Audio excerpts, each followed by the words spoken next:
Good evening everyone, welcome back, welcome to civil services study. 2020 के अंतिम माह के अंतिम दिन की तरफ अग्रसर होते हुए 68 नंबर का टेस्ट लगाते हैं हम उत्तर प्रदेश पीसीएस के लिए।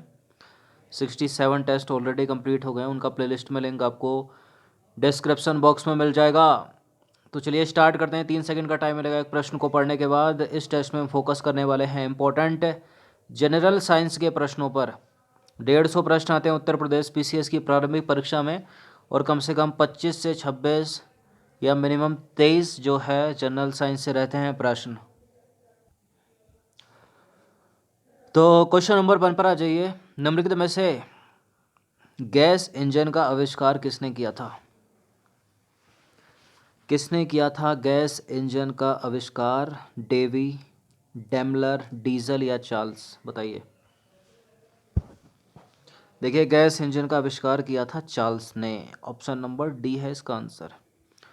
तो सीधा सीधा याद रखिएगा, गैस इंजन का जो आविष्कार है वो चार्ल्स ने किया था। वही है प्रश्न जो है पहले पूछा हुआ प्रश्न है यूपी पीसीएस में। क्वेश्चन नंबर 12 पर आ जाइए। वायुमंडल की आपेक्षिक आर्द्रता मापी जाती है। वायुमंडल की आपेक्षिक आर्द्रता किस से मापी जा सकती है? इसमें हाईग्रोमीटर या हाइड्रोमीटर? हाईग्रोमीटर से। तो देखिए, वायुमंडल की अपेक्षित आर्द्रता जो है वो हाईग्रोमीटर से मापी जाती है, और जो हाइड्रोमीटर है वो क्या करता है? द्रवों के सापेक्षिक घनत्व का मापन करता है। जो लैक्टोमीटर है उसका उपयोग दूध की शुद्धता मापने के लिए किया जाता है, और जो पोटेंशियोमीटर है वो विद्युत परिपथ के दो बिंदुओं के मध्य का विभवांतर मापता है। निम्नलिखित में से सूक्ष्म जीवाणुओं के बारे में कौन सा कथन सत्य है? सूक्ष्म जीवाणुओं के बारे में कौन सा सत्य है? सूक्ष्म जीवाणु जीवित व मृत की सीमा रेखा पर होते हैं। यह वनस्पति व जानवर की सीमा रेखा पर होते हैं।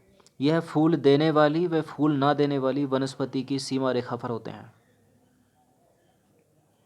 देखिए, तीनों के तीनों गलत हैं, इनमें से कोई भी सही नहीं है। उपरोक्त में से कोई नहीं इसका आंसर होगा डी, क्योंकि जीवित व मृत सीमा रेखा पर होते हैं वायरस। ठीक है, तो देखिए सूक्ष्म जीवाणु के बारे में उपरोक्त में से कोई भी सही नहीं है। जो विषाणु होते हैं ना, विषाणु, वह जीवित व मृतक की सीमा रेखा पर होते हैं। वनस्पति व जानवर की सीमा रेखा पर जो है वो युगलीना होता है। अनावृतबीजी पौधे जो हैं वो फूल देने वाले और फूल ना देने वाले की सीमा रेखा पर होते हैं। तो तीनों के तीनों स्टेटमेंट गलत हैं, इसलिए उत्तर है उसका डी, उपरोक्त में से कोई भी नहीं। क्वेश्चन नंबर 4 पर आ जाइए। पोलियो का टीका सबसे पहले किसने तैयार किया था? इंपॉर्टेंट प्रश्न है और कॉम्पिटिटिव एग्जाम का फेवरेट है।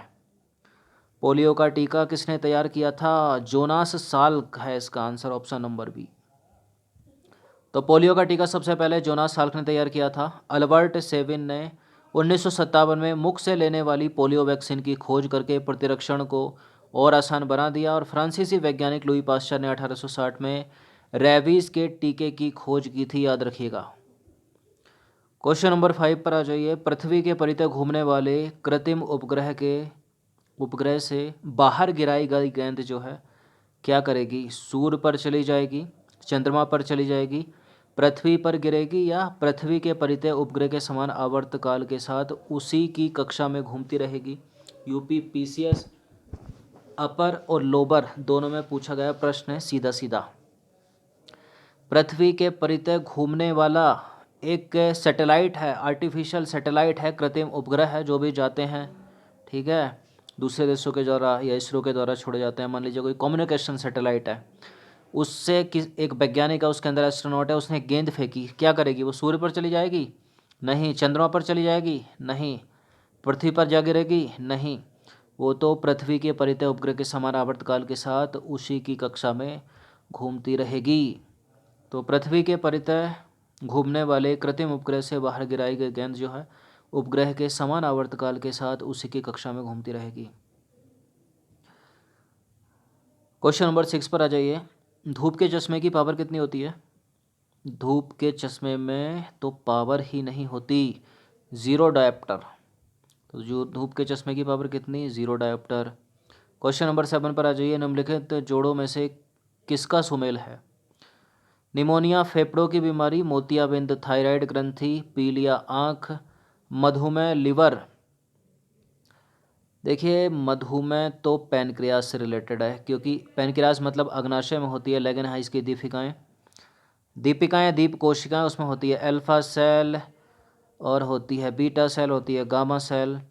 अल्फा से ग्लूकेगॉन हार्मोन्स निकलता है, बीटा से निकलता है इस इंसुलिन और गामा से निकलता है सोमेटोस्टेटिन। तो इसके अल्पस्रावन से होता है मधुमेह। तो अग्नाशय यानी पैनक्रियाज से होना चाहिए। मोतियाबिंद आँख से संबंधित है। जॉइंडिस के सामने आँख लिखा गलत है। ये निमोनिया के सामने फेफड़े वाला सही हो जाएगा, ऑप्शन नंबर ए। तो निमोनिया रोग के वाहक जो हैं वो जीवाणु होते हैं, और इस रोग में फेफड़ा प्रभावित होता है। जो पीलिया है वो विषाणु जनित बीमारी है, यह यकृत से जुड़ी बीमारी है, ठीक है। तो ये जो पीलिया है यहाँ पर, ये लिवर से होना चाहिए। मधुमेह अग्नाशय के खराब होने के कारण होता है। अग्नाशय की कोशिकाएं जो है पर्याप्त मात्रा में इंसुलिन हार्मोन्स को नहीं बना पाती।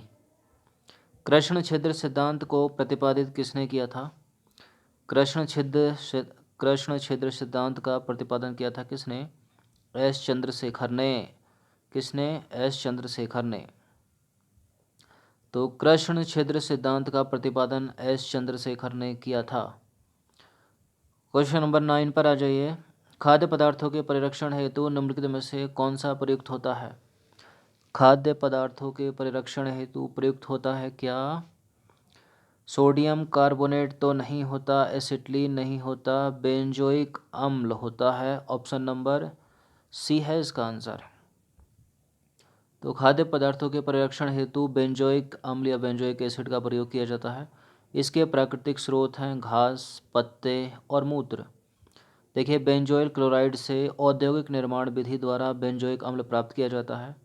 इसका प्रयोग दवा के संरक्षण हेतु किया जाता है। मानव शरीर में सबसे छोटी ग्लैंड का नाम बता दीजिए। अच्छा, सबसे छोटी अगर पूछा जाए सबसे बड़ी कौन सी है, तो सबसे बड़ी है यकृत यानी लिवर, और सबसे छोटी है पिट्यूटरी ग्लैंड। कहाँ पाई जाती है? ब्रेन में, मस्तिष्क के अधर तल पर। तो पिट्यूटरी ग्लैंड या हिंदी में बोलते हैं स्कोपियस ग्रंथि, मानव शरीर की सबसे छोटी ग्रंथि है। क्वेश्चन नंबर 11 पर आ जाइए। परमाणु के नाभिक में होते हैं, परमाणु के नाभिक में प्रोटॉन और न्यूट्रॉन होता है, इलेक्ट्रॉन बाहर होता है और उस पर माइनस चार्ज होता है, ई नेगेटिव।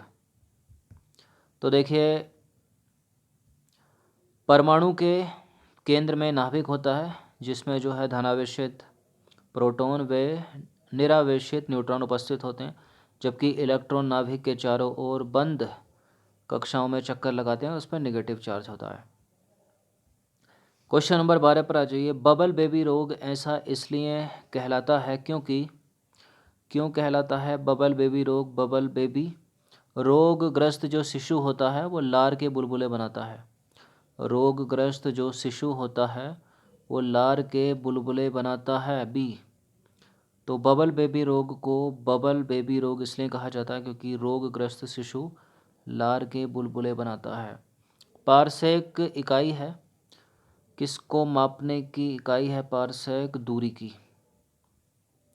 तो पारसेक दूरी की इकाई है। क्वेश्चन नंबर 14 पर आ जाइए। क्वेश्चन नंबर 14 है, ठंडे देशों में पारा के स्थान पर अल्कोहल को तापमापी द्रव के रूप में वरीयता दी जाती है क्योंकि अल्कोहल का हिमांक निम्नतर होता है, अल्कोहल ऊष्मा का बेहतर संचालक होता है, अल्कोहल पारा से अधिक सस्ता होता है, अल्कोहल का विश्व में उत्पादन पारे से अधिक होता है। क्या है? ठंडे देशों में पारे के स्थान पर अल्कोहल को तापमापी द्रव के रूप में वरीयता दी जाती है क्योंकि, क्या है इसका सही उत्तर? ऑप्शन नंबर ए, अल्कोहल का हिमांक नीचा होता है, निम्नतर होता है, ठीक है। मतलब बहुत ज़्यादा ठंडा करोगे उसको तब भी नहीं जमेगा। तो अल्कोहल का हिमांक जो है निम्नतम होता है, यह शून्य से काफ़ी कम तापमान हो जाने पर भी द्रव अवस्था में बना रहता है, इसलिए ठंडे स्थानों पर इसका प्रयोग जो है वो किया जाता है। कभी विस्की की बोतल को रख के देखना फ्रीज़र में, बिल्कुल कर देना फास्ट, ठीक है। तो जो बोतल का बाहर जो है ना ग्लास, उस पर जो है बर्फ़ जम जाएगी, लेकिन लिक्विड फॉर्म में बना रहेगा अधिकतर 70 से 80% तक। क्वेश्चन नंबर 15 पर आ जाइए। निम्नलिखित में से कौन संक्रमित मच्छर के काटने से नहीं होता? संक्रमित मच्छर अगर आपको काटे तो मादा एनाफिलीज मलेरिया हो सकता है, डेंगू भी हो सकता है, पीत ज्वर भी हो सकता है। प्लेग तो बैक्टीरिया से होता है ना। देखिए प्लेग जो है एक छुआछूत की बीमारी है जो बैक्टीरिया द्वारा फैलती है। इसका संक्रमण चूहों पर पाए जाने वाले पिस्सू होते हैं उसके शरीर पर, उनसे होता है, क्योंकि पिस्सुओं के शरीर में जो है प्लेग का बैक्टीरिया रहता है। ठीक है, तो 15 प्रश्न थे इम्पोर्टेंट। अच्छे से इनकी प्रैक्टिस करके एक बार रिवीजन कर लीजिएगा। साल 2020 के अंतिम दिन का ये अंतिम टेस्ट है। धन्यवाद।